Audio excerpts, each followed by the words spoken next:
interference. And nowhere have these drastic changes been felt more acutely than here in Australia. Which prompts the question, are we in a modern Cold War? In some respects we are. I think we certainly...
Like, you're not throwing Chase in the coverage. You're not throwing James Smith-Williams in the coverage.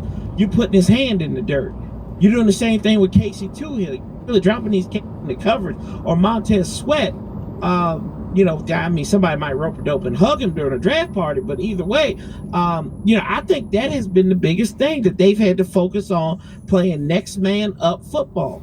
That has been the key. They've been going out there. It's not, you know, it's team ball. It's not just going out there and saying, well, we need to get this out of Chase. John Allen is a grinder. We know that. All our interior defense linemen are grinders. So that's not a problem right there. Crypto.com Visa card, a metal card, powered by crypto. How about these perks?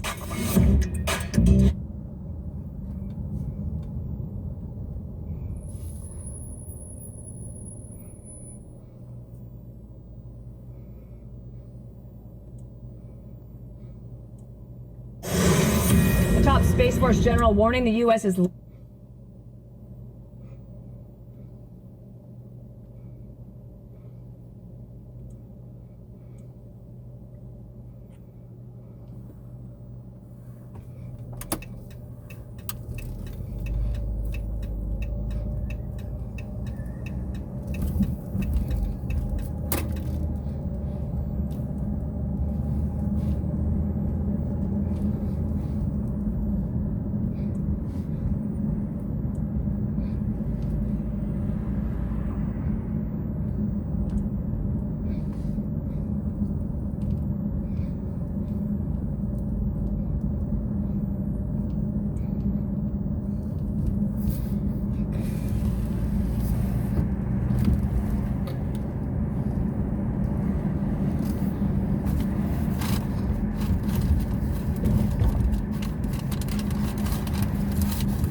Your call has been forwarded to an automatic voice message system. 702.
Hello, Brian.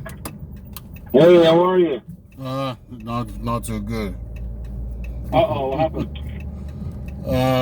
I still got some of the truck in my warehouse, and the people that are sponsoring us because of this COVID-19, their program, I think is coming to an end. January, I think they're gonna dump us. And if they dump us, I won't be able to pay for the warehouse, and I don't even know what to do. I wanted to call you today. I was so desperate. I wanted to call you today and ask you, do you know any people that can sponsor us or anything like that? I was so desperate. What do you need to be sponsored? These people are sponsoring us. They are Lutherans, Lutheran Church. But because of this COVID and all that stuff, they're the one that is paying for everything. And I don't know what to do with what I got right now. I don't even know. Oh, wow. You still got product? Yeah, I still got 2 truckloads. Oh, okay. Yeah, they, I guess Pastor Pam wants his in California. I think they asked me. I said, I don't know. I don't know if you guys will take truck to them in California. I told them. From Vegas? No. Because I don't have no room for them. I don't. Right. You know. So And they were, Yeah, they called and they asked for California. I guess they're in Rancho Cucamonga or something. oh, okay. So, yeah, so they're going to be, I guess, if they're coming and getting it, you know, with the cost of fuel, it would make sense to just get it direct, you know? Exactly. You know, But it makes no sense. are they not going to use you guys? What's that? They're not going to use you guys? Yeah, they're going to use us. Oh, okay, good. Yeah, I think they're going to ship next week or something. Okay. So, Because but I'll ask Tanya and see what she knows about. Find out if we can find. What do you need? Another church to sponsor you? Is that how it works? this church was sponsoring us. I don't know anything else. The only thing that I know is that when we talk to them about this, they say, okay, they will sponsor us and see where we go from there. Then the COVID and all that stuff. And now they're dwindling and no money coming in for them. So, and I don't know. I don't know what to do. I said I will ask advice from you because I was so desperate. What do you think I should do? Because I'm new at this. Right, exactly. Yeah, I can find out. I can start poking around. Okay. Because I don't want to lose this, and I don't want to lose the warehouse. We have a 3 years. Right. We signed 3 years deal with those people. Right. Yeah. Let me make some calls and find out what I can do. Okay, please. And then yeah, Please. because there's more nonprofits out there too. Okay. I'm dealing with a bunch of them, and maybe they can help you out Okay. or find out something. Okay. Anything that can help. Anything that Yeah. Yeah. I'm sorry that's going on. Do they want to, after COVID, do they want to do anything, or that's just it? They were just telling us that the COVID is affecting their donations. That's what they told us. But they didn't say they're going to cut us off, but they just want us to try to look for another venue, you know. When somebody's trying to tell you, look for another venue, they're trying to tell you it's time to say goodbye. Yeah, right. But it is well. You know Ben and Isaac, they're really big too. I don't know if they could help. I don't know if you want their help. No. The guy who doesn't want to tell me about 360, he didn't want to tell me about. I found out about 360 online, and I was asking him. He won't tell me. Really? So I don't think it will help. Well, your best bet is you went around them with Tanya. I'll be down at the dock tomorrow, so I'll talk to Tanya and see if we can figure something out. Okay. Or some leads or something. Anything will help. Yeah, absolutely. All right. I'll be on it tomorrow. What's a good time to call you? Anytime. Anytime? Okay. Yeah. If I don't pick up, I'll call you back. Okay. Sounds good. Thank you very much. You bet. Thank you. Yes, sir. You bet. Bye. Bye.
Breaking tonight, just in the past few minutes, CNN announcing that it is indefinitely suspending anchor Chris Cuomo over the revelations of what he did to support his brother, the former governor of New York, and going after media sources to find information about the governor's accusers in the sexual harassment allegations. Just happening in the past few minutes. Let's bring in our panel. Mara Liasson, national political correspondent of National Public Radio, Bill McGurran, columnist for the Wall Street Journal, and Katie Pavlich, news editor at townhall.com. Mara, it seemed like this was building throughout the day. Obviously, there were a lot of people saying something has to happen. CNN has done something as they investigate further. Yep, as they investigate further. And look, he always was in a difficult position. His brother was the governor of New York. That makes it even more important to have really strong firewalls between a journalist Cuomo and an elected official Cuomo. And CNN is going to have to finish this investigation and decide what to do. Katie, what he said publicly, Chris Cuomo, is not what was seen privately in those texts and emails. Yeah, Brett, this is something that we knew months and months ago. Over the summer, it was obvious that Chris Cuomo was writing and approving statements for the governor's office that were then officially posted on the New York State's official government website. It wasn't a matter of just family dealings. It was a matter of Chris Cuomo being an advisor to his brother while also claiming to be a journalist. And now we're seeing this onion being peeled back even further, and that Chris Cuomo was going after his brother's accusers, which, according to the report that Letitia James put out, a lot of those accusations by those women were true. And so, Chris Cuomo was afforded a lot of privilege because his brother was the governor of New York, and now we're seeing, as a result of that, the opposite is now true, and it's boomeranging back on him, and there's now been some kind of accountability for behavior that's been going on for months and months. Bill, CNN in part in their statement says, when Chris admitted to us that he had offered advice to his brother's staff, he broke our rules, and we acknowledged that publicly, but we also appreciated the unique position he was in and understood his need to put family first and jobs second. However, these documents point to a greater level of involvement in his brother's efforts than we previously knew. As a result, we have suspended Chris indefinitely pending further evaluation. Yeah, look, I think CNN is right there. But look, let's be clear. CNN brought this on themselves. This is just karma coming back.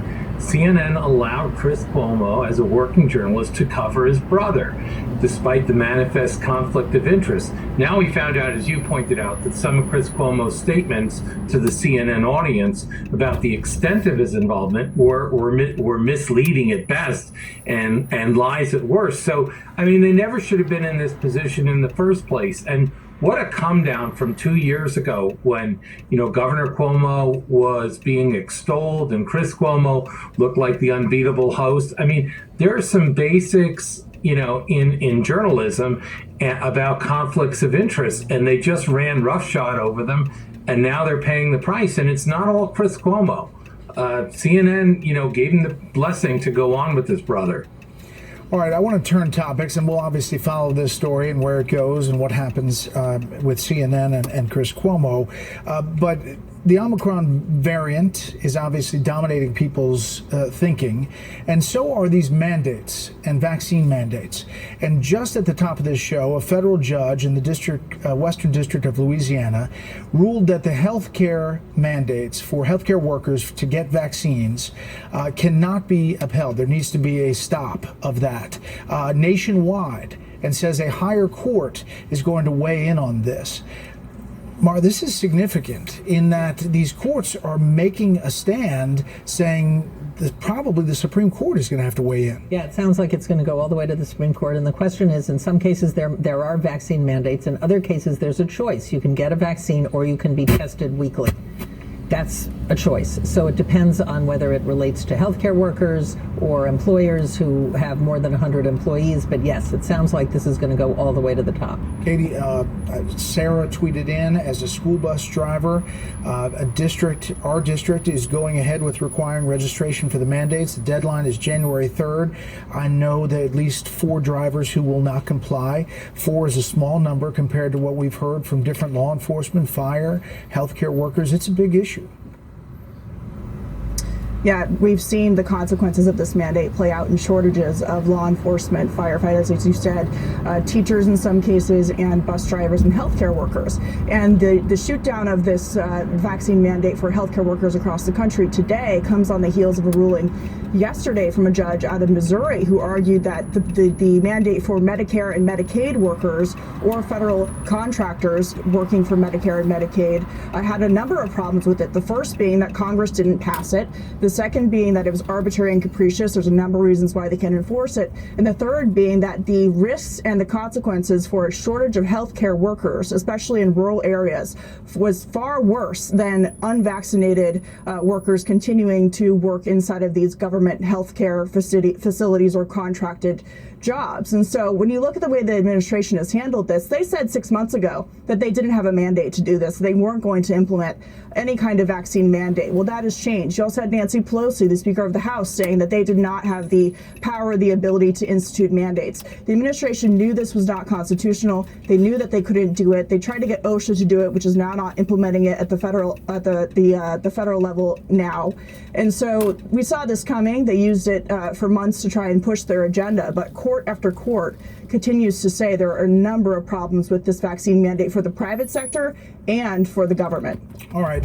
The administration surely is going to appeal this. It is going to go forward. What is the argument from the mandate side? Is it the public good? And is it legally tenable? Can you...